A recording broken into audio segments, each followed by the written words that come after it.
Imagine sitting at your desk right now, just, typing an email or maybe working on a report, feeling completely safe in your own home. Right.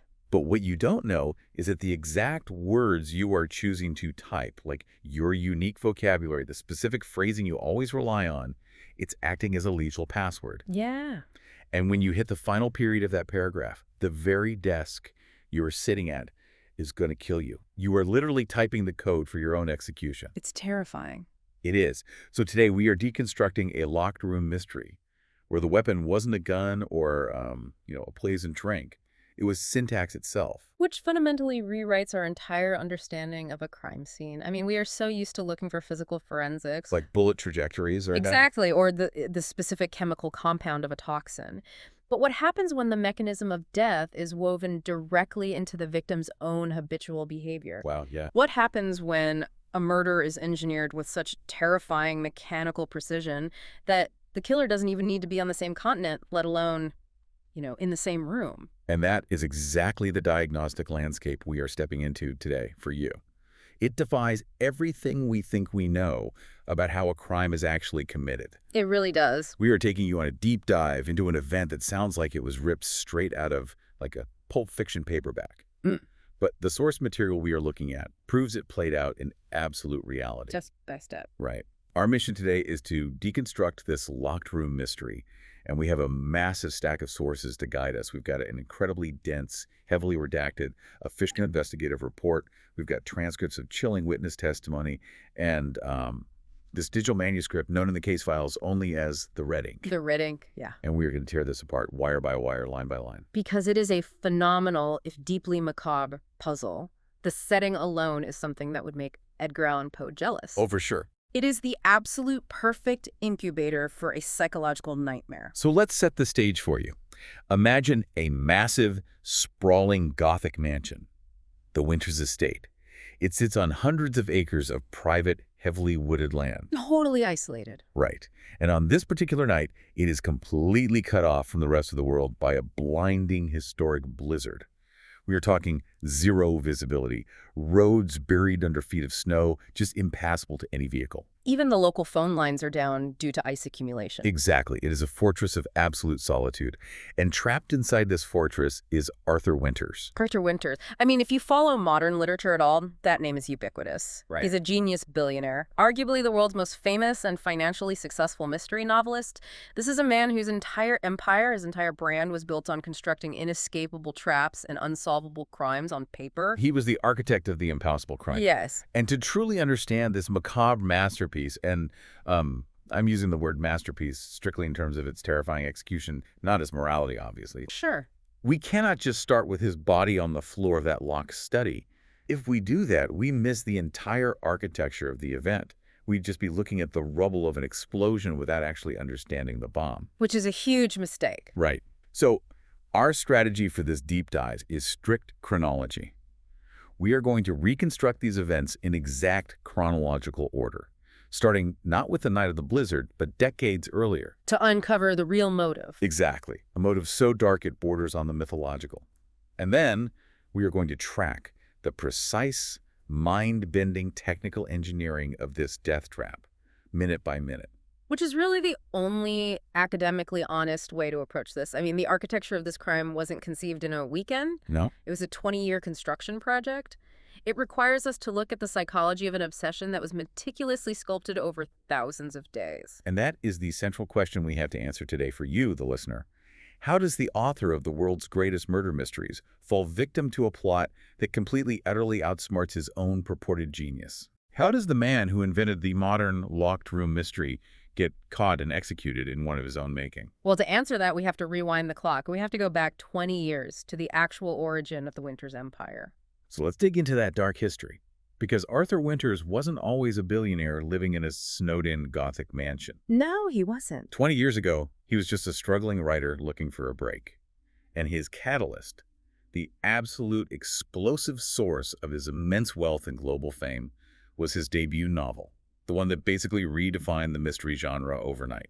It was a cultural earthquake. I mean, it secured international syndications, spawned massive cinematic franchises. It established the Arthur Winters brand as a household name globally. Yeah. But the foundation of that empire, according to the deeply buried financial and personal records in our investigative sources, was an absolute fraud. And here's where the narrative takes a profound, just sinister turn. That brilliant debut novel, the one that everyone praised for its intricate plotting, its unique voice, its labyrinthine structure. He didn't write it. Arthur Winters didn't write a single word of it. The investigative report lays it out so clearly. The manuscript was entirely stolen from his former ghostwriter. And to understand the sheer magnitude of that theft, we have to examine the specific psychology of the ghostwriting industry. Okay, let's get into that. Because ghostwriting is a profession built on institutionalized invisibility. You are contracted to surrender your voice. Right. You basically channel someone else's persona, and you watch them claim your intellectual labor as their own. It requires immense compartmentalization. You have to tell yourself, I am a mechanic, fixing a car someone else gets to drive. That's a good way to put it. But there is a boundary. Yeah. There's a contract, both legal and psychological. You get paid, you get quiet back-channel validation. But Winters didn't do that. No. Stealing an entire manuscript without consent, claiming sole creative ownership without any of the agreed-upon compensation, zero acknowledgement, that crosses the line from a harsh business transaction into a profound psychological violation. It really is. It is the erasure of a human being's identity. I want to make sure we really grasp this. Think about pouring the concrete foundation for a massive 100-story skyscraper. You are doing all the heavy lifting, the back-breaking labor in the trenches. Right. And then you are forced to stand on the sidewalk in the rain and watch someone else put their name in giant glowing neon lights on the penthouse. Oh, man. They get to live in the penthouse, they get the magazine covers, they get the billions. Yeah. And you are left on the street with nothing but calluses and a manuscript draft you can never actually prove is yours. And the sources indicate that the aftermath of this specific theft was absolute tragedy. Yeah. Shortly after the book's release, as Arthur Winters was doing the international talk show circuits, soaking in the adulation and cashing multi-million-dollar checks, the ghostwriter allegedly committed suicide. You emphasize allegedly. I do, yes. Okay. Because the events that unfold 20 years later violently contradict that official narrative. Right. Whether it was a literal faked death to escape the unbearable pain of the situation, or maybe a metaphorical death of their former persona, the original ghostwriter vanished from the historical record. But they left behind only one very specific, crucial detail about their working habits in the old files. The signature style. And this detail, this is the linchpin of absolutely everything that follows. According to the old publishing notes, this ghostwriter was an absolute purist. Very old school. Yeah, they didn't type initial drafts on a computer. They didn't even use a standard ballpoint pen. They wrote exclusively, obsessively, with a highly customized, heavy, gold-nibbed fountain pen. And if we are analyzing the psychology of a 2-decade-long grudge, that specific object, the gold-nibbed pen, is everything. How so? Because it represents the writer's soul. Now, this isn't a crime of passion. A crime of passion is chaotic. It happens in the heat of the moment, a sudden, messy explosion of adrenaline and emotion. Right, like a bar fight or something. Exactly. What we are looking at in the Winters case is a simmering, mathematically precise quest to reclaim a stolen legacy.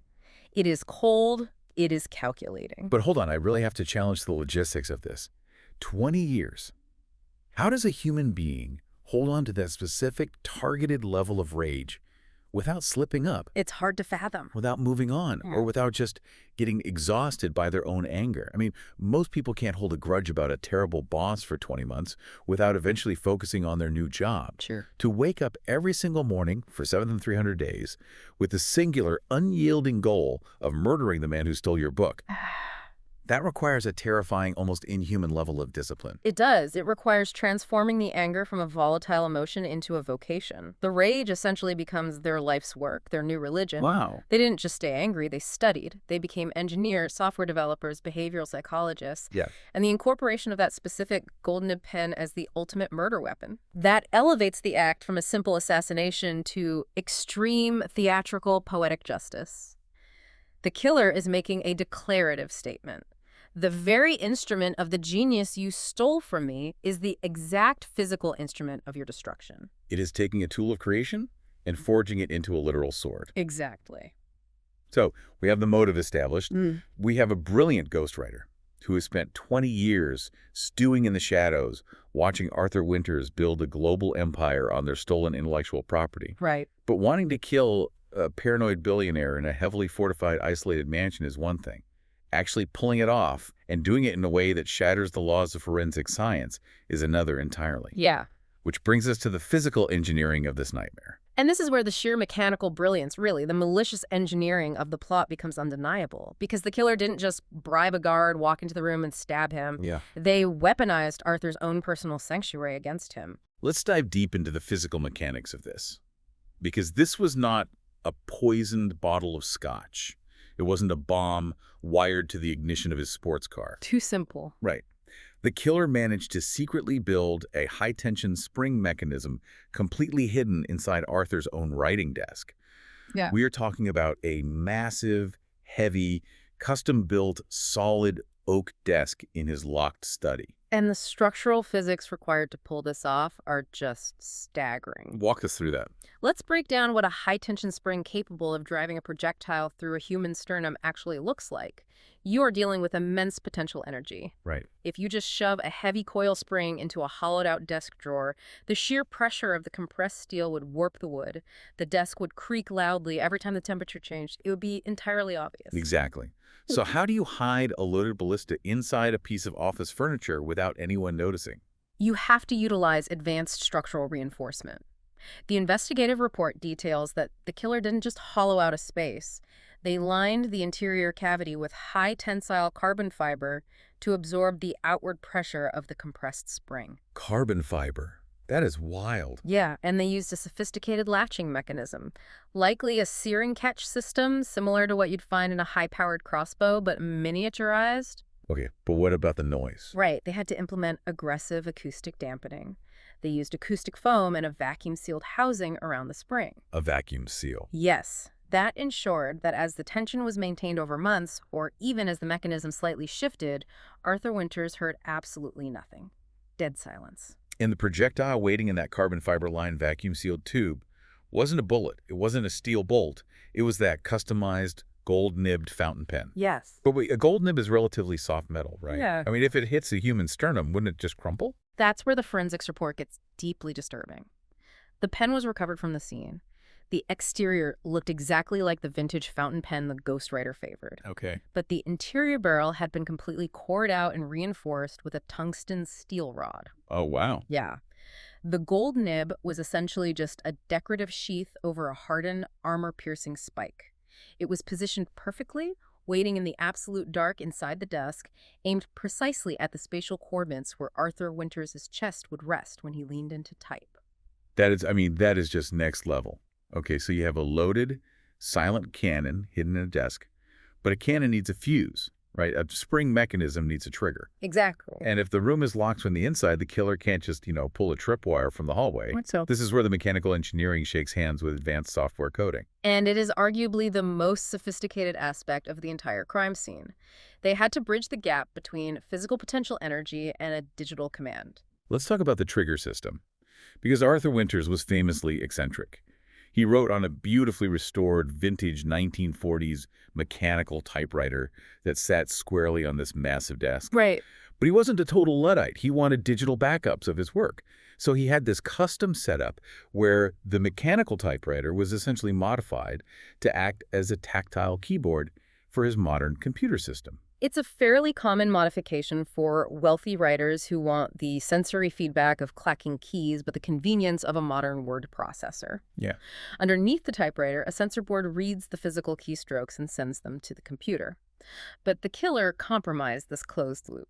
The investigative files reveal they rigged the undercarriage of the vintage typewriter with microscopic actuators. Wait, let's explain that for a second. What exactly is a microactuator in this context? Yeah. Because if I'm Arthur Winters and someone has messed with the keys of my favorite typewriter, I'm going to feel it. Sure. If the key suddenly requires like 10 pounds of pressure to push down, the jig is up. Right. A microactuator is essentially a highly miniaturized motor or solenoid that converts an electrical signal into physical mechanical motion. Okay. The genius here is that these actuators were installed in parallel with the existing mechanical linkages, not in series. They didn't add any resistance to the keys. Ah, so it felt normal. When Arthur typed, the typewriter felt entirely normal. The tactile feedback, the actuation force, the travel distance of the key, it was flawlessly preserved. But these actuators served a dual purpose. They were a bridge. A bridge to what? The desk's spring release latch wasn't connected to a physical button. It was wired into the computer's motherboard via a hidden microcontroller. Let me make sure I'm wrapping my head around this. Yeah. The microcontroller is listening to the keystrokes. Yeah. And the desk would only release the catching, basically firing the pen through the wood and into his heart, when a very specific pre-programmed sequence of keys was hit on that keyboard. Correct. It is the ultimate digital-to-kinetic Trojan horse. The desk, the literal and symbolic center of Arthur's authority, his safe haven where he created his fictional murders, was hollowed out and transformed into his own execution chamber. He sat down at it every single day, completely oblivious that he was resting his arms inches above a loaded weapon. But I have to stop and ask the obvious glaring question here. I'm putting myself in the shoes of this 20-year revenge-obsessed killer. Okay. If I am building a trap that needs to punch through solid oak and human bone with pinpoint accuracy, I absolutely must test it. You can't just rely on math. You need to see if the spring actually fires straight. Right, you need real-world validation. But you can't exactly sneak into Arthur Winter's home office, fire a steel-reinforced pen through his desk, patch the hole with wood filler, and just hope he doesn't notice. You've hit on the most chilling logistical implication of the entire plot. You're right, they couldn't test it in situ, which means mathematically they had to build an exact one-to-one replica of the entire physical environment somewhere else. You mean they built a fake Winter's study? Like a movie set? They had to. Think about the variables. They needed to calculate the exact height of Arthur's specific ergonomic chair. They needed to know the exact distance from his sternum to the edge of the desk when he was in his standard typing posture. Oh my God. They needed to measure the density of the oak to calculate the kinetic loss as the pen punched through the wood. To do that without testing in the real room implies a level of surveillance and data gathering that is deeply existentially invasive. Absolutely. They didn't just build a weapon, they mapped Arthur's entire physical existence, his biometric resting state, and recreated it in a warehouse or a storage unit somewhere. That makes my skin crawl.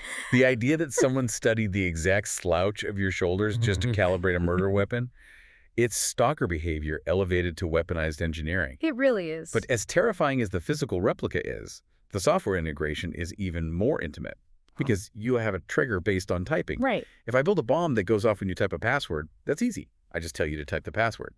But the killer couldn't tell Arthur what to type. Precisely.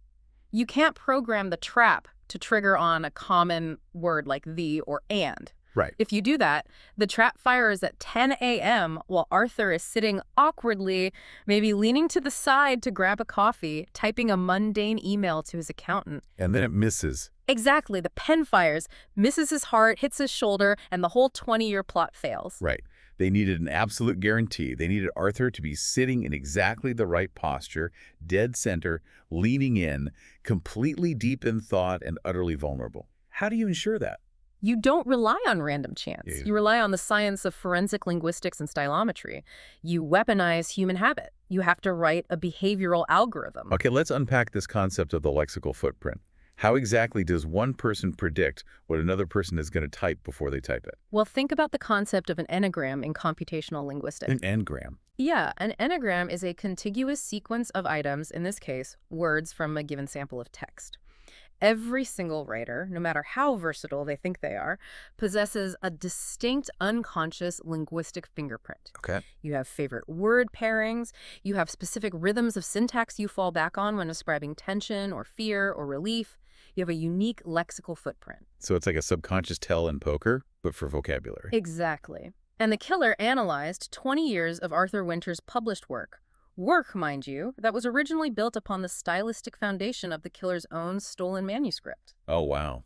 The irony there. The killer essentially fed thousands of pages of Arthur's prose into a stylometric analysis to isolate his most deeply ingrained, predictable writing habits. So they designed the trigger code to activate only upon the completion of a specific, highly complex pterograph. Yes. A sequence of words so uniquely, undeniably Arthur Winter's that only he would write it. And the terrifying part is, they knew he would inevitably write it during the climax of his highly anticipated new book. Because they understood him that well. Right. The killer knew him so intimately, understood his creative psychological profile so perfectly, that they could confidently predict exactly the narrative corner he would paint himself into, and exactly the vocabulary he would use to write his way out of it. It challenges our entire notion of creative freedom. We desperately want to believe that human creativity, especially writing, is this spontaneous divine spark of free will. Right. But this crime suggests the opposite. It suggests that even our most supposedly creative acts are just predictable behavioral algorithms playing out on a keyboard. That is so bleak. The absolute genius of the trap was that it relied 100% on Arthur Winters being exactly who he was. His distinct style, his arrogance, his belief in his own genius, all of those traits became the predictable, executable flaws that killed him. He was forced to literally type the exact combination that triggered his own death. I really, really want to push back on this idea of complete predictability, though, because it feels too deterministic. Can someone truly know what you are going to type before you even conceive of the sentence? It's a valid question. I think about the predictive text on my smartphone. Half the time, it suggests absolute garbage. It thinks I want to say ducking instead of, well, you know. Right, yeah. But then, the other half of the time, it is chillingly accurate. It suggests the exact 3-word phrase I was about to use to sign off an email before I even consciously formulated the thought. And that's the perfect analogy. Your phone's predictive text is a rudimentary machine learning algorithm analyzing your past inputs. Now, scale that up. Yeah. Imagine a human intellect fueled by 20 straight years of obsessive, simmering hatred acting as that predictive engine. The killer didn't just passively guess what Arthur might write on any given Tuesday. They actively structured the narrative environment. How do you structure someone's narrative environment if you aren't in the room talking to them? By understanding the parameters of the industry. The killer knew Arthur was writing his publicized final masterpiece. They understood the specific mystery tropes he always relied heavily upon. They understood the dramatic pacing he inherently favored in his third acts. They essentially corralled his imagination down a very specific, narrowing linguistic hallway. So they funneled him. Exactly. They knew that if he set up a certain type of locked room scenario in Chapter 1, his psychological profile would absolutely force him to resolve it using a specific set of vocabulary in Chapter 20. They built a digital combination lock where the tumblers were his own nouns and verbs. Right. He had no choice but to open the specific door that triggered the trap. It is weaponized autocomplete. They turned his own vocabulary into a lethal password. Yes. Okay, so we have the mode of the 2-decade grudge. We have the physical engineering, the carbon fiber reinforced desk trap with the armor-piercing gold pen. Yeah. And we have the digital engineering, the stylometric lexical trigger. All pieces are in place. Right. Now let's fast forward to the night it all went down. The blizzard in the locked room. The environmental setting here is not just atmospheric dressing. A massive Gothic mansion cut off by a historic, blinding blizzard is a highly calculated tactical choice. The killer actively used the meteorology to ensure total, absolute isolation. Right. If you trigger a trap that drives a pen through a man's chest, you have to account for survival variables. If it happens on a sunny Tuesday afternoon in Manhattan, an ambulance is there in 4 minutes. But in this scenario, no police cruiser can navigate the snowdrifts. No medevac helicopter can fly in 0 visibility. The phone lines are physically severed by ice. Cut off from the world. Even if the trap didn't kill him instantly, even if he managed to pull the pen out, which she'd never do, there is 0 possibility of medical intervention. He is completely, terrifyingly on his own. It creates the perfect psychological pressure cooker for the final act. It guarantees the outcome. Let's examine the witness testimony now, because this is where the investigative files pivot from an engineering marvel into what feels like a literal ghost story. Oh, yeah. This part is haunting. We have a witness named Elena. She is Arthur Winters' personal typist and assistant. She lives in a suite in the mansion. Her alibi for the night of the murder is ironclad, but her sworn statement to the investigators is deeply chilling. Elena establishes the unbreakable parameters of the locked room. She states categorically, under oath, that Arthur always locked his heavy oak study doors from the inside when he was in the final throes of writing a climax. He locked them himself. Yes, he threw the deadbolts. He never, ever allowed anyone in his office while he was writing. It was a strict, fireable offense to even knock on the door. Which conclusively proves the killer could not physically be in the room. Now, let's look at the auditory timeline established in the files. The window is between 2:0 a.m. and 2:15 a.m.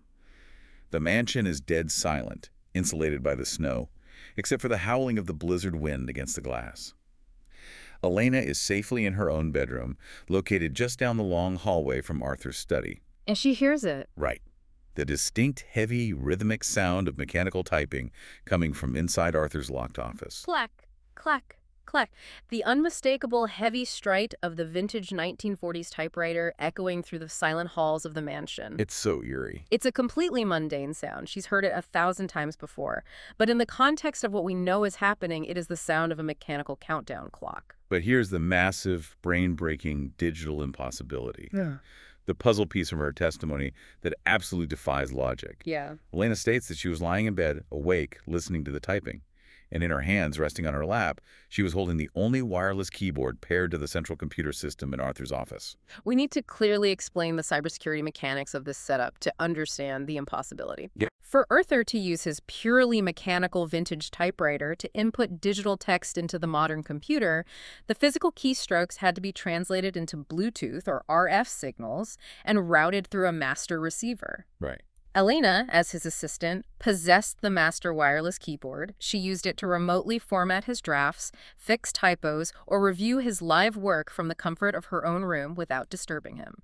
So she is holding the master keyboard. Her hands are completely still. She absolutely knows she isn't typing. Right. But the computer network shows active input, and the physical mechanical keys on the typewriter in the locked room down the hall are moving. She can literally hear them striking the platen. If we analyze the flawless execution of this setup, it's staggering. The killer used this mechanical loop to guarantee they were nowhere near the room or even the state during the act. Right. Remember those micro actuators we discussed? The tiny solenoids hidden under the keys? They weren't just sensors to read Arthur's typing. They were a two-way street. They could also be manipulated remotely to force the physical keys to move down. Hold on, so someone hacked the typewriter? Like remotely? Essentially, yes. They injected a software payload. They could run a pre-programmed script that sent signals to the microactuators, forcing the heavy mechanical keys of the typewriter to strike on their own, completely independent of human fingers. I have to stop and just express the sheer paralyzing terror of Elena's perspective in this exact moment. I want you to imagine being her. Put yourself in that bed. Oh, it's a nightmare. You are trapped in a massive, dark mansion during a screaming blizzard. Your boss is notoriously paranoid, reclusive, and locked behind deadbolts. You're holding the one piece of technology that governs his computer system. Your hands are still. Yeah. And yet through the thick walls, you hear the heavy clacking. You realize the ghost in the machine isn't a theoretical concept or a metaphor. It is a physical, kinetic reality happening behind a locked door, and you have absolutely zero control over it. It is the terrifying moment the illusion of control completely shatters. Elena is the primary auditory witness to an execution, but she's absolutely no idea what she's actually listening to. She just thinks he's writing. She thinks she's just hearing an eccentric man working late into the night. In reality, she's listening to the gears of a 20-year vengeance machine clicking into their final fatal positions. Which brings us to the climax of the timeline, 2:14 a.m., the execution. This is the kinetic point of no return, the exact moment where the past and the present, the physical engineering and the digital algorithms all violently intersect. Let's visualize the room. Arthur Winters is alone. The deadbolts are thrown. He is deep in the zone, hunched over his desk, typing what he firmly believes is his final, brilliant masterpiece on that rigged vintage typewriter. Oblivious. Every single time he hits a key, a microactuator fires, reading the stroke. Every mechanical movement is instantly translated into a digital input on the glowing computer screen in front of him. He is literally, stroke by stroke, writing the code of his own destruction. We have to consider the sheer blinding focus he possessed in that moment. The killer's entire plan relied entirely on Arthur's arrogance, his unshakable belief in his own untouchable intellect. He is completely absorbed in the fictional narrative he is creating, completely blind to the lethal reality of the physical room around him. He types the final sentence. He completes the exact specific lexical paragraph that the killer's algorithm knew he would write. The engram is complete. The unique engram footprint is matched perfectly in the hidden software. The logical condition is met. The signal flashes from the computer's hidden background process down the wire to the microcontroller hidden in the physical desk. The sear and catch mechanism releases. The high-tension carbon fiber spring is unchained. With a deafening, violent snap that shatters the silence of the room, the potential energy is released. It's instantaneous. The armor-piercing gold-nibbed fountain pen is driven straight upward, blasting through the oak of the desk and directly into Arthur Winter's chest, piercing his sternum and his heart. The forensics team, upon later analyzing the digital trigger logs and the biometric data from Arthur's smartwatch, confirmed the exact time of death. Wow. 2:14 a.m. The timeline is absolute and irrefutable. It is the lethal strike. And if we pull back and synthesize this entire timeline, it is profoundly disturbing. This single fatal split second is the convergence point. Yeah. 20 years of stewing invisible hatred, breathtakingly precise mechanical engineering, and a psychological linguistic profile so accurate it borders on the supernatural. It is the ghostwriter reclaiming their stolen legacy through the physical keys of the typewriter. Arthur Winters lived his entire adult life taking credit for someone else's words. And then, In the bitterest irony imaginable, he was killed by his own words, weaponized by the very person he stole them from. it is brutal, undeniable poetic justice. But, and this is where it gets even crazier, the story doesn't end with Arthur slumping over his desk in the dark. No, it doesn't. In fact, the discovery of the crime scene the next morning might be the most twisted, philosophically terrifying part of this whole deep dive. Because the killer didn't just want to quietly murder Arthur Winters and slip away into the night. Right. They wanted an audience. They wanted a gallery for their art. Let's talk about the discovery in the manuscript known as the red ink. Fast forward to the morning. The blizzard finally breaks. The sun comes up over the snowdrifts. A clear morning. 4 elite private investigators, ex-law enforcement, highly trained, managed to reach the Winters estate via snowcat. Now, they weren't called there because someone reported a murder. They were invited. Yes, the files show Arthur Winters had sent them a cryptic invitation weeks prior for a private reveal of his final masterpiece. So they arrive at the mansion expecting a literary event, a celebration of an eccentric genius. Elena points them to the study. They find the heavy oak door deadbolted from the inside. As always. They knock. Silence.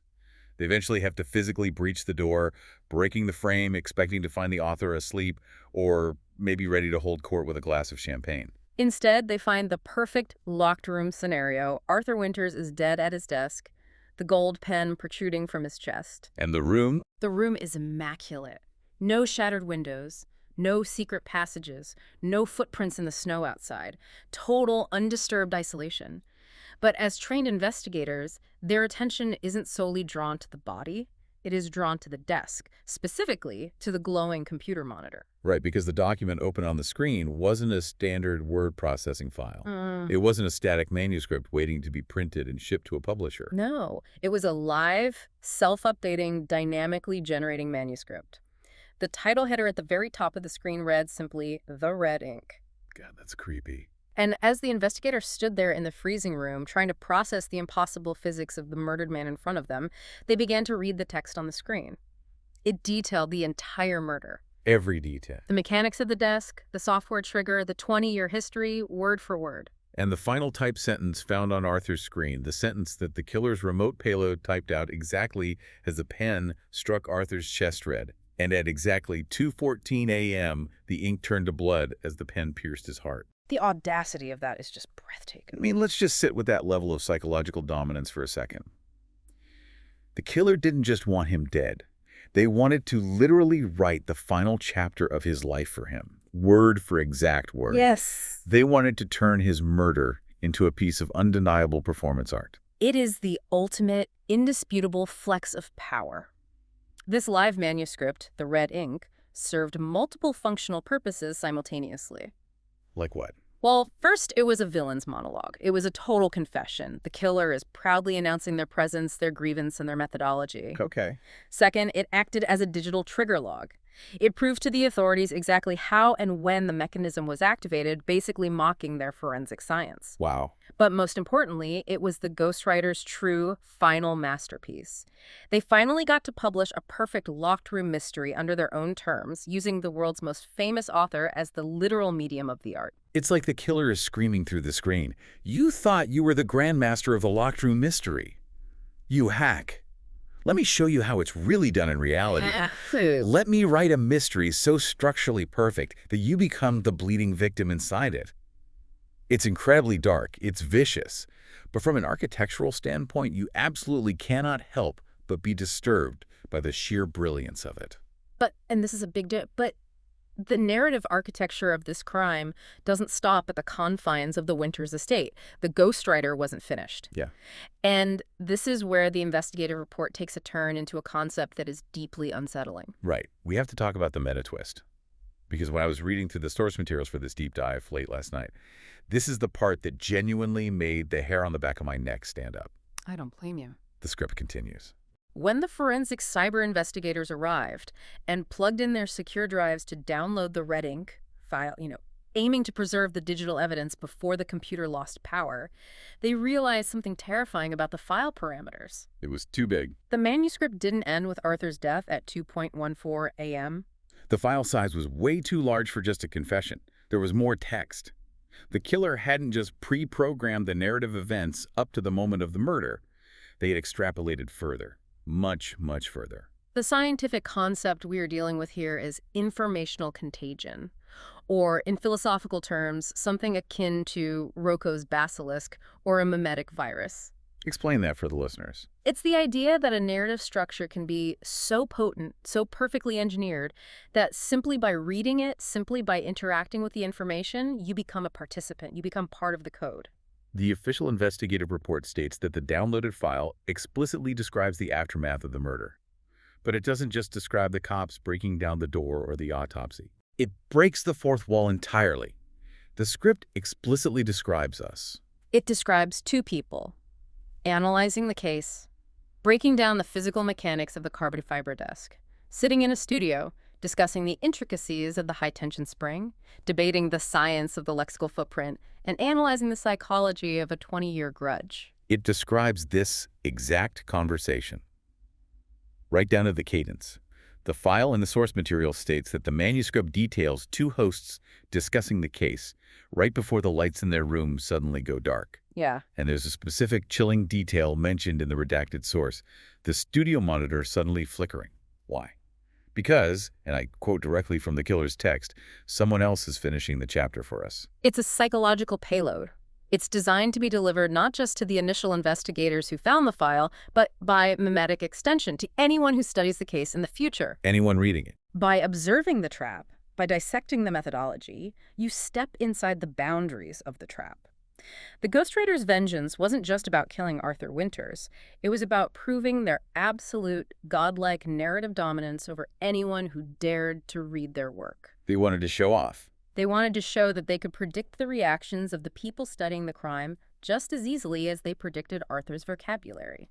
It completely blurs the lines between a historical crime and our present reality in a way that makes me genuinely physically uneasy. It's truly meta. We are sitting here analyzing a 2-decade-old grudge and a perfectly engineered mechanical trap, feeling safe in our analytical distance. And yet the source material itself is winking at us, suggesting that our analysis is predetermined. Right. It suggests we were just characters fulfilling our roles in the final epilogue of the red ink. The ghostwriter's reach has extended far beyond the walls of the Winters estate. They are orchestrating the fear of the people studying the crime. It raises a profound existential question about human agency.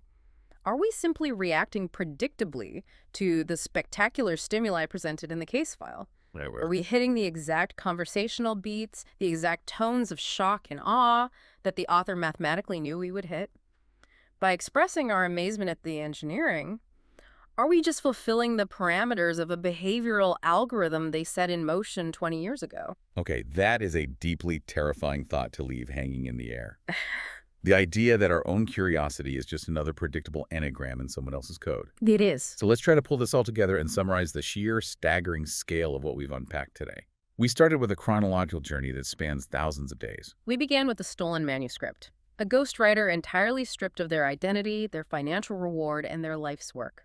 A person who quietly retreated into the shadows to build a 20-year foundation of pure, unadulterated vengeance.